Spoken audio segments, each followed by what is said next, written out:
Highway पे थे, किसकी याद आ रही थी आपको? जिन्होंने हाईवे बनाया, लेकिन एक पोस्टर नहीं दिखा अखिलेश यादव का। ये सबसे बड़ी बात रही कि भाई पोस्टर एक नजर नहीं आया, क्योंकि काम किया गया है। पत्रकार सवाल करते हैं कि मैंने मोदी जी से कहा कि Modi ji Alexa play the song साजन जी घर आए, लेकिन एलेक्सा कहती है आएंगे तो मोदी जी। ये सुधीर चौधरी पूछते हैं। अखिलेश यादव कैसे? मेरे ख्याल से योगी जी से तो बहुत बहुत बहुत ही बेहतर है। और वो दिन दूर नहीं है जब इस देश के अंदर पत्रकार जो है वो माइक को हाथ में पकड़ के और गले पे कसम खा के कहेंगे कि माँ की कसम खा रहा हूँ, इस बार तो मैं सच्ची खबर दिखा रहा हूँ, लेकिन कोई यकीन नहीं माने। योगी जी को काम के मामले में 10 में से आप कितने नंबर देने वाले? देखिए 10 में से अगर 0 से भी नीचे कुछ होता तो मैं वो दे देता योगी जी को, लेकिन क्योंकि काम कुछ किया ही नहीं है। और आपसे भी पूछ लेता हूँ, आपने तो 10 बात करी, 3 काम आप ही गिना दीजिए योगी जी के। मेरा भाई शूद्र है, दलित है, वैश्य है, क्षत्रिय है। आप उसमें ये देखिए कि हम चारों में से अगर कोई बीजेपी को सपोर्ट करता है ना तो वो प्रॉपर हिंदू है, वरना हम ब्राह्मण हैं। हमें तो भारतीय जनता पार्टी के तमाम आईटी सेल वाले आतंकवादी बताते हैं, टेररिस्ट बताते हैं, देशद्रोही बताते हैं। क्यों भाई? भैया मोदी जी अब तो गर्मी आ गई है और चली भी गई है, तो आप आम चूसिए ना, गरीब जनता का खून क्यों चूस रहे हैं? आप सरकार से ये प्रश्न करिए कि सरकार ने किस सेक्टर के अंदर युवाओं को रोजगार दिया है। यहाँ पर रोजगार दिया गया, यहाँ रोजगार का कोई पोस्टर नहीं है। ये पोस्टर्स नजर आ रहे हैं, एडवर्टाइजमेंट नजर आ रही है तो दिल्ली के अंदर कि योगी जी ने 4 लाख रोजगार दिया। प्रदेश के मुख्यमंत्री जी ने कहाँ 4 लाख रोजगार दिया है, ये पूरा युवा जानना चाहता है। अगर देश का प्रत्येक नागरिक खुशहाल हो तो ना आप रिपोर्टिंग करना चाहेंगे और ना मैं बोलना चाहूंगा, फिर तो आप देश के अंदर खुशहाली को दिखाएंगे। आप भी उत्तर प्रदेश में, मैं भी उत्तर प्रदेश में हूँ। देखिए अभी तो शुरुआत है, देखिएगा यहाँ पर कितने हिंदुओं को खतरे में लाया जाएगा। असली कहानी तो अब शुरू होती है। कैसे है भाई मोहित? जी मैं भी एकदम अच्छा हूँ। आप हमेशा बीजेपी के विरोध में क्यों रहते हैं? मोदी जी के हमेशा विरोध में क्यों रहते हैं? देखिए ऐसा है, कोई मोदी जी ने मेरी कोई पैतृक संपत्ति नहीं ली है। मोदी जी के विरोध में बोलने का कारण सिर्फ ये है, हम तो चाहते हैं कि हम ना बोलें। अगर देश का प्रत्येक नागरिक खुशहाल हो तो ना आप रिपोर्टिंग करना चाहेंगे और ना मैं बोलना चाहूंगा, फिर तो आप देश के अंदर खुशहाली को दिखाएंगे। तो हम तो चाहते हैं कि सरकार लोगों की परेशानियों को निवारण करे, ना कि उनका नाम बदले। नाम बदलने से ना हमें मुख्यमंत्री से कोई आपत्ति है, नाम बदलें, लेकिन नाम बदलने के बजाय अगर वो ये काम करें कि नए अस्पताल बनाएं, नए स्कूल कॉलेजेस बनाएं, नए रेलवे स्टेशन बनाएं और उनका नाम जो उनका मन करे, इलाहाबाद रखे ना का मन करे, प्रयागराज रखने का मन करे, जो उनका मन करे, व्हाटएवर वो रख सकते हैं। लेकिन आप ये नाम बदलने के उसमें आप विकास समझ रहे हैं, तो ये विकास कहाँ तक सहमत है, जरा आप ये बता दीजिए। अच्छा, योगी जी कैसे हैं? मुख्यमंत्री योगी जी कैसे हैं? वो तो पूरा प्रदेश जानता है कैसे मुख्यमंत्री हैं। ऐसे मुख्यमंत्री हैं जो आपने देखा सदन तक में रो रहे हैं, ठीक है। फिर उसके बाद में मुख्यमंत्री जी अपने प्रदेश के अंदर महिलाओं की इज्जत और आबरू नहीं बचा पा रहे हैं। आप उत्तर प्रदेश माना नंबर 1 है, आप उत्तर प्रदेश में आए, लखनऊ में एक भी रोजगार का पोस्टर यहाँ नहीं है, लेकिन वो रोजगार के पोस्टर मुझे ये समझ में नहीं आता दिल्ली में बताता है ना रोजगार दिए जा रहे हैं भाई यूपी में। चलिए आप तो रिपोर्टर हैं, आप मुझे एक बात मुझे बताइए, 2 साल से तो मेरे ख्याल से सब कुछ बंद है। यूपी में आप रह रहे हैं, यहाँ पर खुला हुआ था क्या? तो आप सरकार से ये प्रश्न करिए कि सरकार ने किस सेक्टर के अंदर युवाओं को रोजगार दिया है।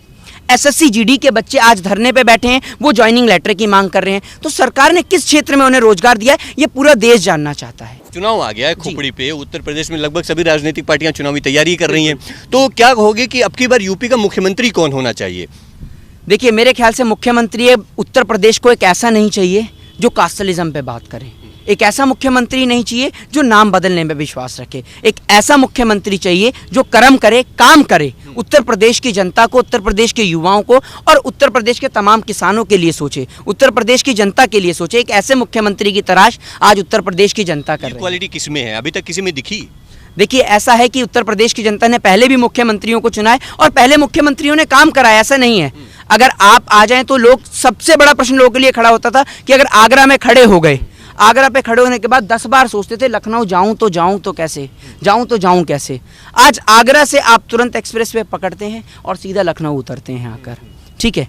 आप गोमती रिवर फ्रंट पे चले जाइए, ये जो खूबसूरती देखने को मिलती है, मैं तो कहता हूं कि मुख्यमंत्री जी, योगी जी आए आमने सामने। मतलब कि ये काम अखिलेश यादव का है, अखिलेश यादव पसंद आ रहे हैं अंदर से आपको? नहीं पसंद नहीं आ रही है, देश का युवा कह रहा है, ये हम नहीं, देश का युवा कह रहा है, और ये खुद अभी आज उत्तर प्रदेश की जनता कह रही है। मुझे नहीं पता, मैं आया हूँ आगरा से लखनऊ आया हूँ मैं अभी, लेकिन ये बात मुझे खुद उत्तर प्रदेश की जनता ने बताई है। हाईवे पे थे, किसकी याद आ रही थी आपको? जिन्होंने हाईवे बनाया, लेकिन एक पोस्टर नहीं दिखा अखिलेश यादव का। ये सबसे बड़ी बात रखी कि भाई पोस्टर एक नजर नहीं आया, क्योंकि काम किया गया है। लेकिन यहाँ पर रोजगार दिया गया, यहाँ रोजगार का कोई पोस्टर नहीं है। ये पोस्टर्स नजर आ रहे हैं, एडवर्टाइजमेंट नजर आ रही है तो दिल्ली के अंदर कि योगी जी ने 4 लाख रोजगार दिया।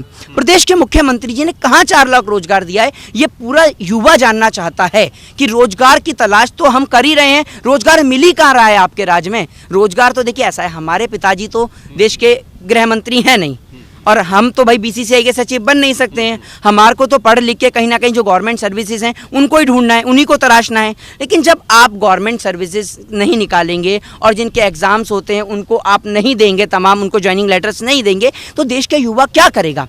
ना तो पकौड़े तल सकते हैं, ना मंदिर में दिया जला सकते हैं। तो दोनों ही परेशानियां आप लोगों के दिया सामने जलाना है तो अयोध्या में राम मंदिर बन गया है। उन्होंने कहा था हमारी सरकार आएगी, हम राम मंदिर बनाएंगे, बना दिया, और क्या चाहिए भाई? आप मुझे बताइए, राम मंदिर की आपने बात करी, राम मंदिर का मुद्दा जिस तरीके से 3 तलाक का मुद्दा हमारे देश की सरकार पार्लियामेंट से पास करती है, तो देश की 133 करोड़ जनता के आराध्य भगवान श्री राम को कोर्ट के दरवाजे के चक्कर क्यों लगाने पड़ते हैं?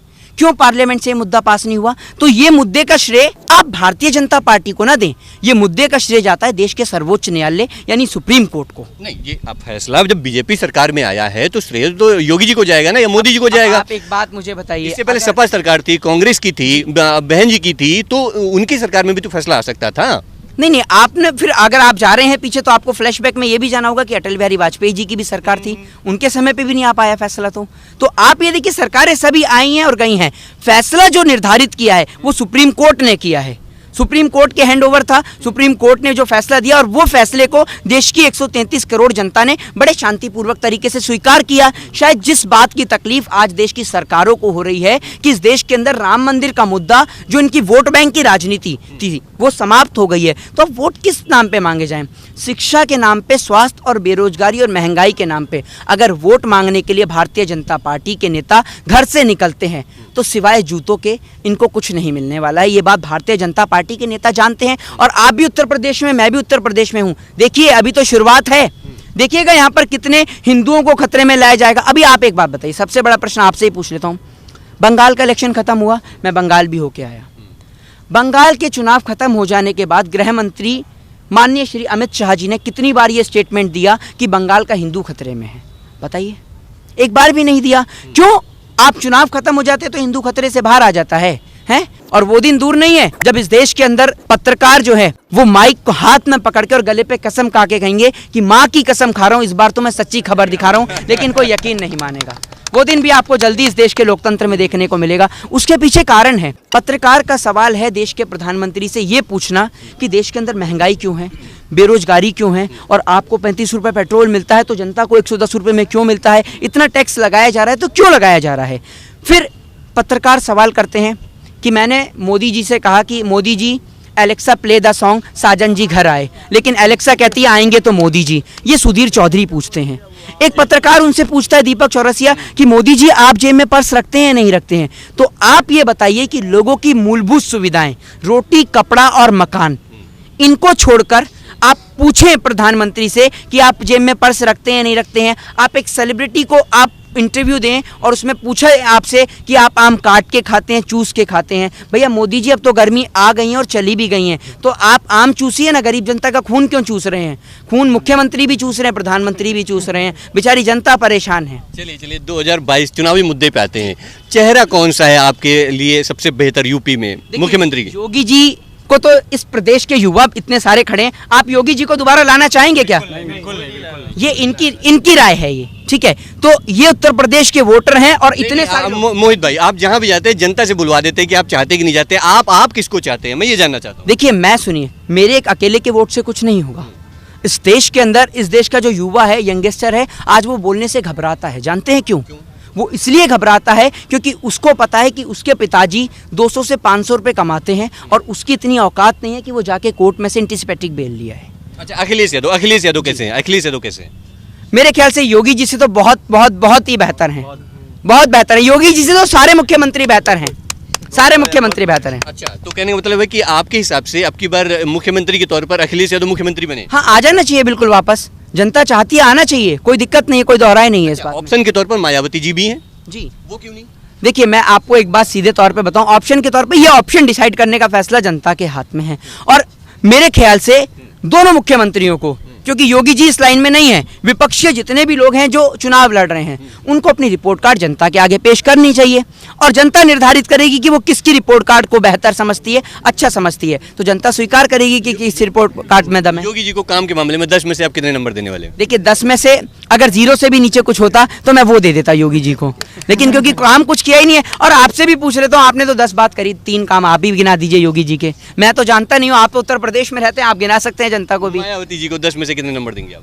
देखिए देखिए मैं सिर्फ यहाँ योगी जी की बात कर रहा हूँ, बाकी विपक्ष के अंदर वोट का पोलराइजेशन ये सब मैं नहीं कर सकता। टारगेट आपका सिर्फ बीजेपी है, योगी जी हैं, मोदी जी हैं। वो इसलिए है क्योंकि किसानों को सड़क पे लाया, किसानों को पिटवाया, युवाओं को नौकरी नहीं दी, उनके साथ में छल करा, धोखाधड़ी करी, 2 करोड़ रोजगार का वादा किया लेकिन वो भी नहीं मिला। तो इसलिए टारगेट पे मुख्यमंत्री जी हैं, क्योंकि नाम बदला है, काम कुछ नहीं करा है। और देश की जनता, उत्तर प्रदेश की जनता अब काम चाहती है, नाम बदलना नहीं। हाँ, अखिलेश यादव को 10 में से कितने नंबर दे रहे हैं? वो तो प्रदेश की जनता दे चुकी है। कितने नंबर देंगे भाई आप? 10 में से 10 आप कितने देंगे? 10 देंगे जी, पूरे 10 देंगे। देख लीजिए तो प्रदेश की चेहरा जनता। कौन सा होना चाहिए भाई? स्पष्ट करो ना, क्लियर करो ना। देखिए ये मैंने आपसे फिर कहा कि ये मेरे राय नहीं है, ये इनकी राय है। आप किसको चुनना चाहेंगे? क्योंकि ये तो देखिए, आप भी चाहते हैं। अब जब जनता चाहेगी, किसान चाहेंगे तो हम भी चाहेंगे। फिर हम जनता से अलग थोड़ी हैं। अगर देश की जनता चाहती है दोबारा उनको बनाना तो मौका दिया जाए। चलिए मोहित भाई, बहुत बहुत धन्यवाद जी शुक्रिया। तो अभी तक हमारे साथ मोहित शर्मा जी थे जो कि आपसे बात कर रहे थे, आप अपनी स्क्रीन पर देख रहे थे। खैर, इलेक्शन 2022 के बारे में मैंने इनसे तमाम सवाल किए। आपके हिसाब से अब की बार यूपी में किसकी सरकार होनी चाहिए, अपनी राय मुझे जरूर दीजिएगा। चलिए मिलते हैं कल नई जगह पर नए मुद्दे के साथ। बने हमारे साथ, देखते रहे भारत एक सोच। कैमरा पर्सन अनुज के साथ मोहित, लखनऊ। दोस्तों, यूपी की धुआंधार राजनीतिक खबरों के लिए भारत एक सोच को सब्सक्राइब जरूर करिए और बगल वाली घंटी जरूर दबाइए, क्योंकि अगर आप एक बार नोटिफिकेशन बेल दबा देंगे तो आपको हमारे नए वीडियो की सूचना बिल्कुल मुफ्त में मिल जाएगी और आप जब चाहे जानकारी से भरा वीडियो अपनी मर्जी के मुताबिक देख पाएंगे। चलते हैं, जय भीम, जय भारत।